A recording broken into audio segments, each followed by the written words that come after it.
The woman standing in front of me used to be my girlfriend, the love of my life. To help her out, I literally ripped out my own SSS tier talent and gave it to her.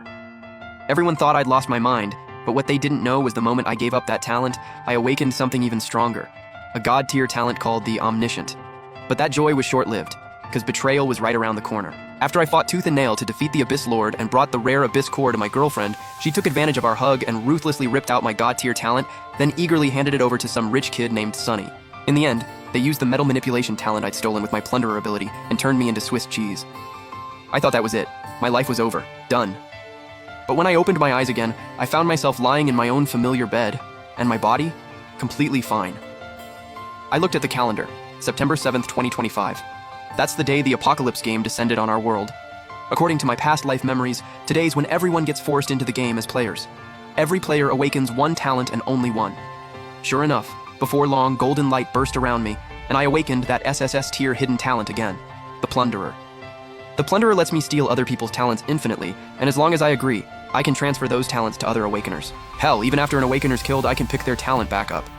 The only catch? I can only plunder from players lower level than me, or else there'll be serious consequences. Right then and there, I swore I'd make Su Qingshui and Sunny pay in blood. Suddenly, a sharp scream came from downstairs. I rushed to the window and saw a woman being cornered in an alley by some big dude.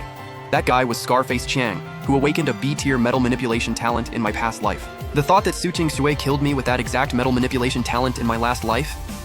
Old grudges and new hatred came flooding back, so I headed downstairs and grabbed a brick. Scarface saw me and warned me not to get involved. But I just stood there, didn't budge an inch. Pissed off, he used his talent to control a steel pipe nearby and sent it flying at me, but I dodged it easily. Then I quickly stepped in front of the woman. Scarface immediately activated his talent, covering himself in iron armor, thinking I couldn't touch him now. But I just raised the brick and smashed it into a nearby fire hydrant. Bang! The hydrant exploded, water gushing out and slamming into Scarface with full force. But that little attack barely scratched him. He even mocked me, saying cheap tricks like that would never beat him. Little did he know, I picked up another rock and chucked it straight at the electrical box nearby. Before Scarface could even react, a terrifying electric current fried him to a crisp. Dead. I immediately activated my Plunderer talent and successfully stole his B-tier talent, Metal Manipulation. The girl beside me saw my brutal move and backed away in fear. I ignored her and turned to leave. But just then, the girl nervously asked my name and told me hers was Jia Ro. Hearing her name, I instantly remembered. She's the Jia family's heiress. In my past life, she died on the first day of the Apocalypse game. Looks like I accidentally saved her this time around. I remember her father awakened an S-tier talent and was a top-tier powerhouse. If he hadn't died fighting that SSS tier beast later on, rising stars like Sunny would have never had a chance. Still, I had no intention of leeching off the Xia family. But after the Xia family bodyguards arrived, Xia Ru invited me to visit her home as a guest. I turned her down flat. After Xiaorao left, my phone suddenly rang. Seeing it was Su Qingshui calling, I answered. Lin Ye, what talent did you awaken? Mine's so weak. I'm so scared. In my past life, she used this exact act to get close to Sunny and tricked me out of my Plunderer talent. Not a chance in hell I'm giving you the Plunderer this time. I only got an F-tier metal manipulation talent. Anything else? Young Master Qin awakened an S-tier talent. Qin Xiao and I are about to go farm the Eternal Night Abyss dungeon. What a coincidence, I'm heading there too. With your F-tier talent, I'd advise you not to go throw your life away. Qingshui, why even bother stopping him? Let this loser go. Better if he dies anyway.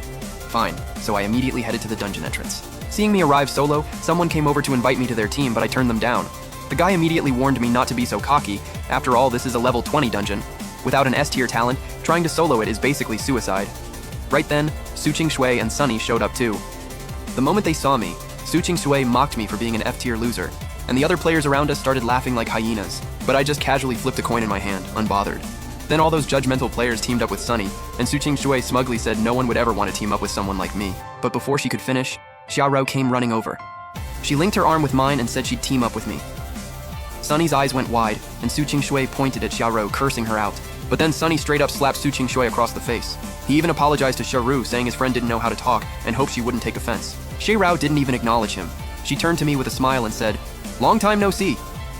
I nodded and agreed to team up with her, so the two of us walked into the dungeon together. Meanwhile, Sunny sweet-talked Su Qingshui with a few words and easily won her back, then led his team inside as well. The moment we entered the dungeon, a horde of terrifying giant pythons appeared before them. Without hesitation, they launched their attacks on the pythons. Though the pythons looked scary, they were no match and quickly got beaten down helplessly. Xiaorao looked confused and asked me why I wasn't attacking. I calmly told her the timing wasn't right yet. Before long, all the pythons were beaten to the brink of death.